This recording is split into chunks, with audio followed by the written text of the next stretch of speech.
ரொம்ப சிக்னிஃபிகண்ட்டான ஈவெண்ட்டுங்க. எங்கள் தமிழ்நாட்டில் இதுதான் ஃபர்ஸ்ட் டைமாக இருக்குது. ஸோ அது இல்லாமல் வந்துட்டு நம்மளோட மாண்புமிகு முதலமைச்சரோட கவர்மெண்ட்ஸில் வந்து நானும் ஒரு அங்கமாக இருக்கிறது வந்து ரொம்ப பெருமையாக ஃபீல் பண்ணுறேங்க. ரொம்ப கரேஜியஸாக இருக்குது, ப்ரைடாக இருக்குது. ஸோ இதுக்கு மேலே மேலே திட்டங்கள் வந்து வரும்னு சொல்லிட்டு நம்ம தளபதி அவர்களும் சொல்லியிருக்காங்க. கண்டிப்பாக அதுக்காக வெயிட் பண்ணலாங்க.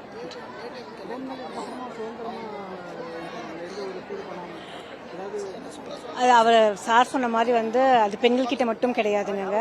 சொசைட்டி முழுக்கவுமே வந்து அதுக்கு ஒரு ஆதரவு கொடுத்து கோஆப்ரேட் பண்ணாங்கன்னா கண்டிப்பாக நல்லபடியில் கொண்டு போகலாம். இந்த மாதிரியான பிரச்சனைகளை வந்து ஃபியூச்சரில் எதுவுமே நடக்காமல் பார்த்துக்கலாங்க. சாரே மென்ஷன் பண்ணியிருப்பான்னு நினைக்கிறாங்க இப்போ பார்த்துருக்கும் போது. அதனால் அதை பற்றி நம்ம எதுவுமே வந்துட்டு இப்போ சொல்ல வேணாம். ஏன்னா இப்போதைக்கு நம்ம அரசு போயிட்டுருக்கு. நம்ம அரசில் கண்டிப்பாக பெண்களோட பாதுகாப்பு அப்படிங்கிறது முதன்மை துணையமாக இருக்குங்க.